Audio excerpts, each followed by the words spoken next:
I'll go to Senator Roberts. Thank you, Chair. Thank you, Mr Stefanic, and everyone for appearing today. And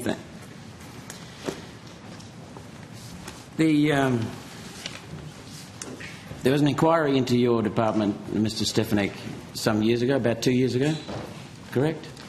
I believe Senate so. inquiry. Yes, Senator. About 2 years ago?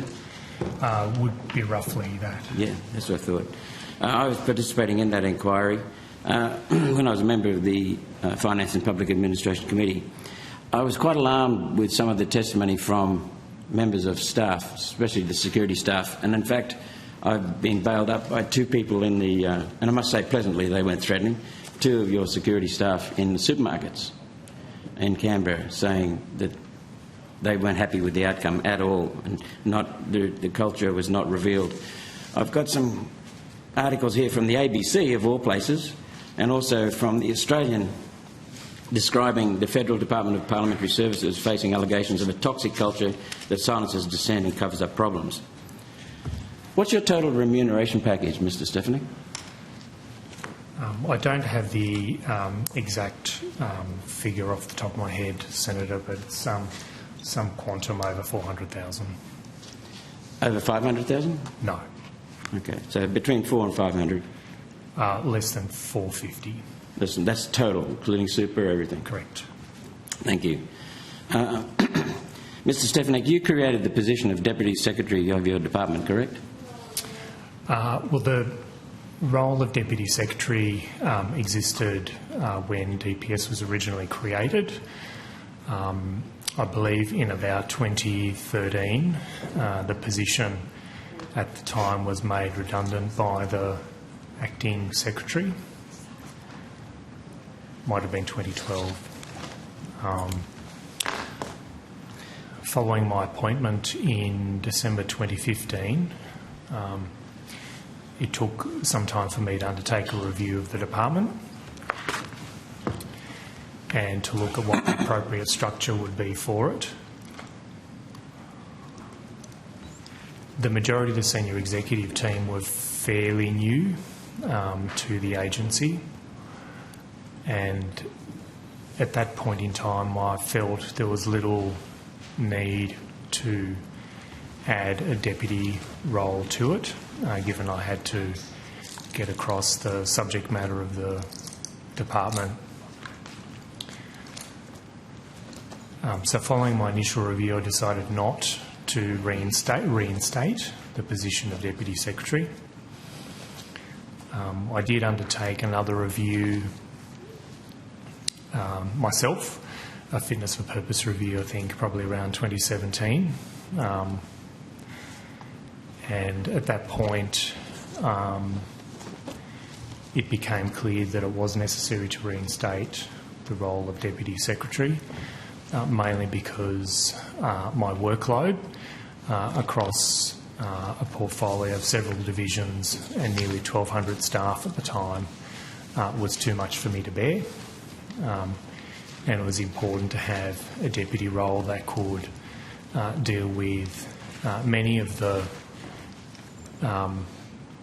both policy but also operationally related requirements that arise from day to day.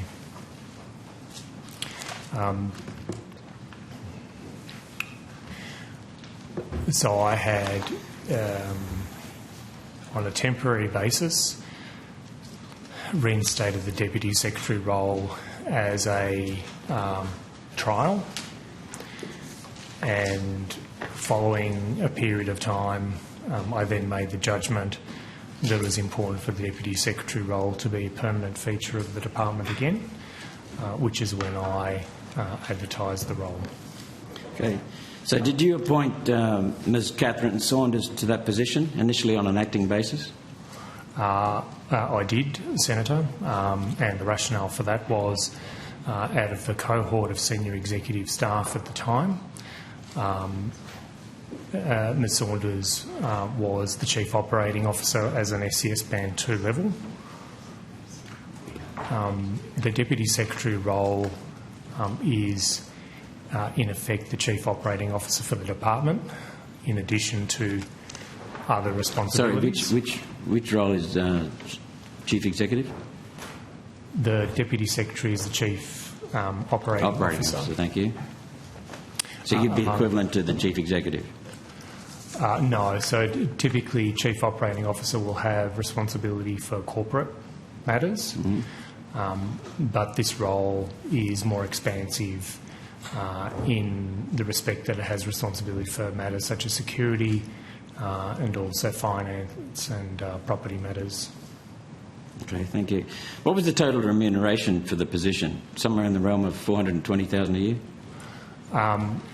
Total package, possibly around that amount. There have been many rumours about the relationship between you and Ms Saunders, and I'd like to understand the process that she went through to be appointed into that position. Could I have the panel notes and the correspondence involving her appointment, her application and her then processing of her application and her appointment, please, on notice? First of all, Senator, the panel was run based on a standard merit selection process. The panel members included the Clerk of the Senate and the Chief Executive of the High Court of Australia. So I can give you every assurance that the process was independently managed. In respect of the documentation, I would have to take that on notice, Senator. Yes, thank you. If we could have the notes from each of the panel members and the process that was followed in appointing and assessing in Ms Saunders' application and assessing it and then actually appointing her. I'll take that on notice, Senator. Thank you. Were you ever in there are a number of articles here, 2 articles I've got, reports of a relationship between the 2 top public servants within the department. Were you ever in a romantic relationship with Ms Saunders prior to appointing her? Senator, I think what I might address, I guess, the elephant in the room. In recent weeks, I've had to endure inquiries and media reports reflecting adversely on my integrity. Reports based on malicious and gossip-laden information. I've endured repeated violation of my personal privacy based on an alleged public interest. I'll readily address questions about my integrity as is relevant to public confidence in my role as a parliamentary service leader. However, respectfully, I'm not prepared to subject further my family members to further personal privacy intrusions. Well, between your salary and Ms Saunders' salary, it's almost $1 million a year. I think the public has a right to know about what's happening in that relationship. $1 million is not a little amount of money. I would contend, Senator, it's somewhat short of $1 million. And 870,000 plus to... I can assure you, Senator, as I have unsuccessfully tried to communicate to members of the media, that I have taken all reasonable steps to manage and declare any conflicts of interest as has been appropriate. I believe integrity and the principles of integrity followed DPS are critical of public confidence. I agree. I understand more than most that the intense scrutiny by parliamentarians and the media that my department experiences and the necessity for accountability and integrity.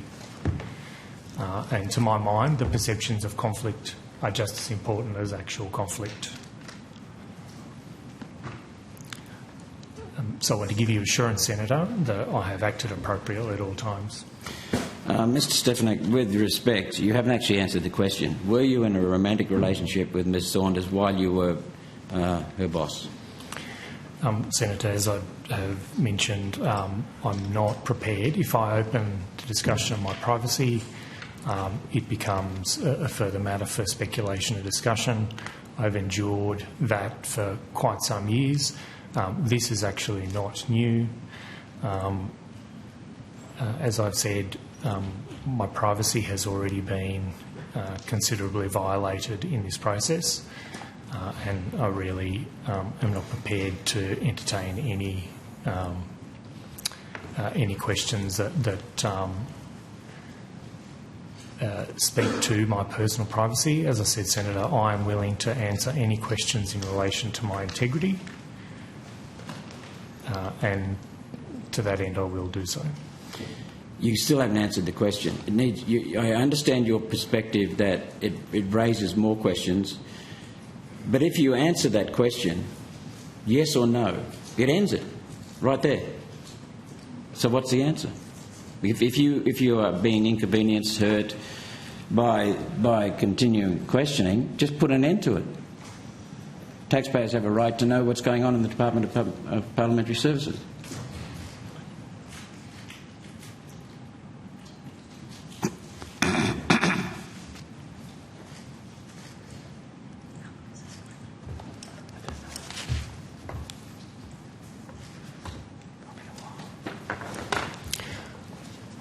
To that end, I'll give you a simple answer, Senator, and that is no. Okay, thank you.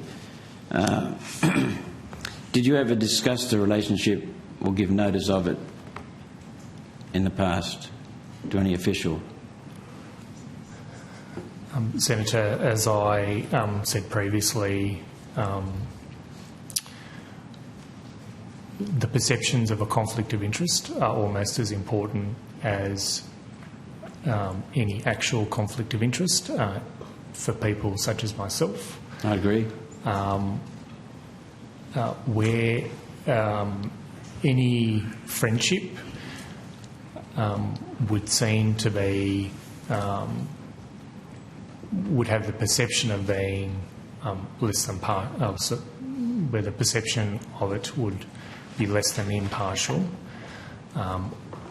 I make the appropriate declarations and, as necessary, with the legislation.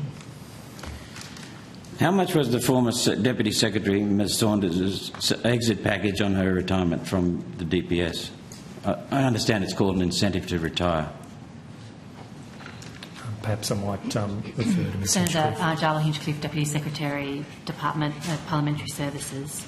An incentive to retire was paid to Ms Saunders through a delegation that was given to the CEO of Services Australia. Services Australia were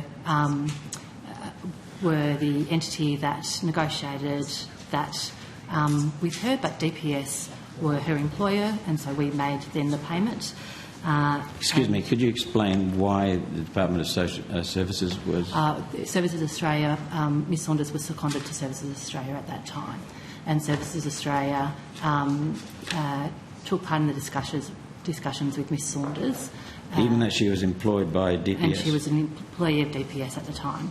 There was a delegation from the Secretary of DPS to the CEO of Services Australia to be able to make employment decisions in relation to Ms Saunders while she was at Services Australia, and a payment was made to Ms Saunders in relation to severance and payment in lieu, which amounted to $315,125.85. So that's a net figure. Thank you. So let me just check my understanding. I may be wrong here. Ms Saunders left DPS to go to Services Australia. Ms Saunders went on secondment from DPS to Services Australia. So she never left DPS until she was... till she got the incentive to retire. So she finished at DPS on the 1st of October 2023, but she went on secondment on the 17th of April 2023. And Senators, we're due for a morning tea break, and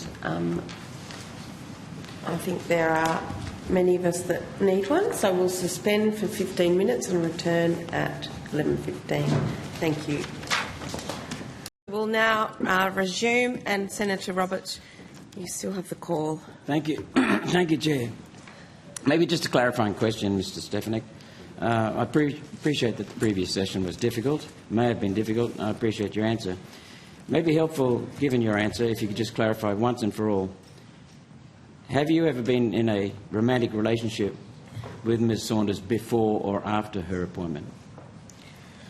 Senator, I answered your question unequivocally just before the break. That was... you didn't answer my question just then. That was in regard to having a romantic relationship with the person while you were their boss? Before, now I'm asking before or after? Senator, I answered your earlier question in relation to any relationship when Ms Saunders worked to me. I've made some pretty clear statements about my personal privacy. Those questions are go exactly to that, and on the basis of that, I think I have answered your question, as is relevant to my role as a secretary of this department and as a parliamentary service leader. With respect, Mr Stefanic, you didn't answer in regard to the period before you were Ms Saunders' boss and after you were Ms Saunders' boss. That's what I'm specifically asking now. Well, Senator, it's not relevant. It's simply not relevant. Perceived conflict of interest, as you've said yourself, is entirely relevant. I've made any relevant conflicts of interest declarations as and when appropriate, as I have during my entire career. Well, I note that you're not answering the question, but I'll move on. Who was responsible for approving the package? This is either to Ms Hinchcliffe or Mr Stefanic. Was Mr Stefanic in any way involved in approving the incitement? Was it the retirement package for Ms Saunders? Thank you, Senator. No, there was an instrument of delegation that was signed by Mr Stefanic and sent to the CEO of Services Australia, which allowed Services Australia to negotiate the package with Ms Saunders. That was done with Ms Saunders by Services Australia and their questions for Services Australia. As I said, on the 1st of October 2023, Ms Saunders ceased her employment with DPS. And Mr Stefanic was not involved in the determination of the package? So Mr Stefanic was not involved with the determination of the package. Mr Stefanic provided a delegation to the CEO of Services Australia to be able to make employment decisions in relation to Ms Saunders, and those decisions were made by Services Australia, and then the termination payment was made by DPS.